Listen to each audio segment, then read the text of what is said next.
Bien, donc on vient de voir donc, que le grandissement va nous donner une information sur la taille de l'objet. Maintenant, de l'image par rapport à l'objet. Maintenant, il serait intéressant d'avoir une relation qui permette de calculer la position de cette image. Alors c'est une deuxième relation qu'on appelle une relation de conjugaison. Je vous expliquerai pourquoi on appelle ça une relation de conjugaison.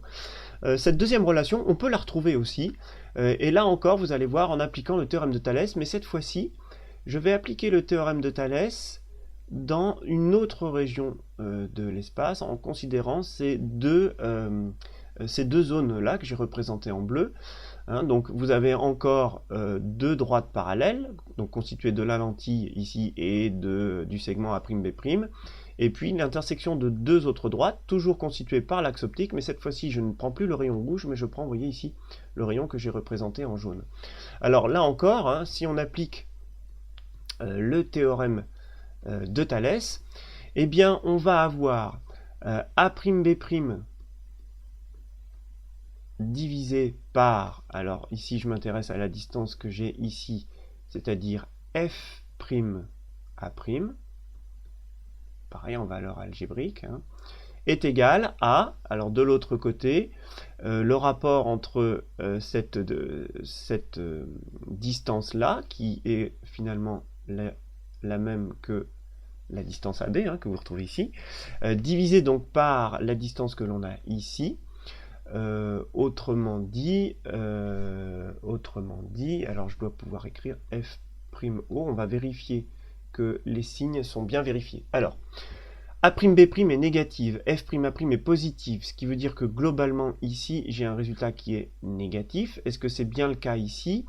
AB est positif et F'O est bien négative, oui, donc j'ai bien les signes qui sont bien respectés ici.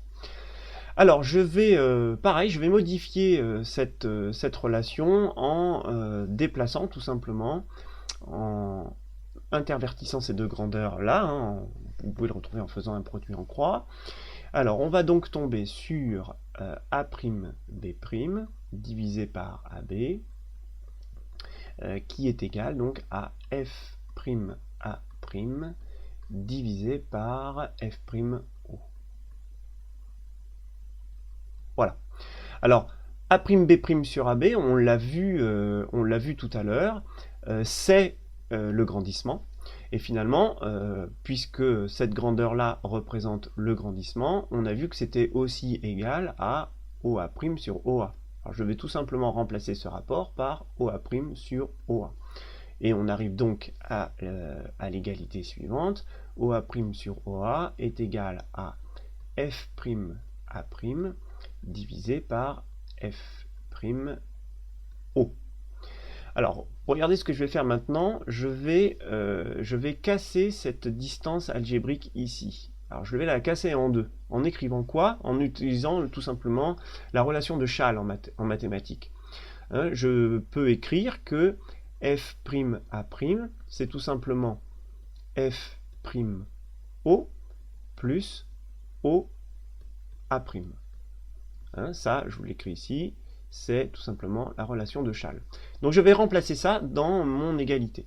Alors, on obtient, je vais la réécrire ici, on obtient donc OA' sur OA, qui est égal à F'O plus OA' divisé par F'O. Alors, je vais développer cette fraction, je vais casser cette fraction en deux. F'O sur F'O, ben, ça fait 1, plus, il nous reste OA' divisé par F'O. Très bien. Donc, j'ai OA' sur OA est égal à 1 plus OA' sur F'O. Et bien maintenant, je vais diviser cette relation-là, je vais tout diviser par OA', hein, par la valeur algébrique de OA'. Et alors, regardez ce qui reste. Bah, OA' divisé par OA, je simplifie par OA'. Si je divise par OA', je n'ai plus que 1 sur OA, qui est égal à, donc je divise tout par OA', le 1 que j'avais ici, bah, je le divise par OA', Et le dernier terme que j'ai ici, je divise par OA', il me reste donc 1 sur F'O. Je vous rappelle que F'O, c'est moins la distance focale de la lentille. Hein, puisqu'on a dit que tout à l'heure OF' était égal à OF', la distance OF', c'est la distance focale de la lentille. Donc vous voyez que il va nous rester une chose, on obtient la relation suivante. Alors je vais ramener les termes OA' et OA du même côté, et vous obtenez, hein, je vais un petit peu plus vite, vous allez obtenir 1 sur OA' moins 1 sur OA est égal à 1 sur F'. Et 1 sur F', on sait aussi que c'est la même chose que V. Donc vous pouvez écrire 1 sur F' ou évidemment V. Voilà alors on l'appelle une relation de conjugaison. Alors ça n'a rien à voir avec la conjugaison en français, hein. On appelle ça une relation de conjugaison, tout simplement parce que A', c'est l'image de A, hein, et on dit aussi, il y a une notion de vocabulaire, on dit que A et A', ou A' et A, sont conjugués. Bon, voilà l'explication du terme relation de conjugaison. Voilà. Dans cette relation que je viens de vous donner, donc faites bien attention, ce sont des valeurs algébriques, ce qui signifie qu'il va bien falloir faire attention aux signes, donc position de l'image, position de l'objet.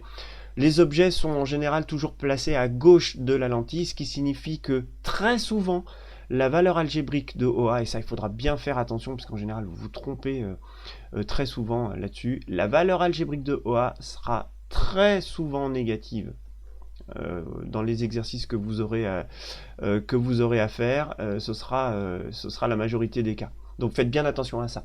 Donc la valeur que vous mettrez ici, il faudra bien mettre un signe moins. Donc vous voyez, comme il y a deux signes moins, un moins, bah, ça simplifiera. Et puis dernière chose, quand vous utilisez cette relation-là, les unités sont très importantes. Les distances que vous allez mettre ici, l'unité que vous allez utiliser, ça devra être obligatoirement le mètre. Une distance focale en mètres, des distances en mètres, ou bien ici, évidemment, une vergence en dioptrie. Voilà pour les relations de conjugaison, donc celle-ci, vraiment à savoir par cœur. Vous n'êtes pas forcément obligé de savoir la redémontrer, mais je voulais vous la redémontrer parce que vous voyez, elle est quand même assez simple à retrouver. Vous l'apprenez par cœur, celle-ci, plus la relation du grandissement, et avec ça, vous pouvez obtenir par le calcul tout ce que vous avez construit avec vos constructions géométriques. Voilà, donc maintenant, il n'y a plus qu'à faire beaucoup d'exercices pour vous entraîner là-dessus, pour ne pas vous tromper.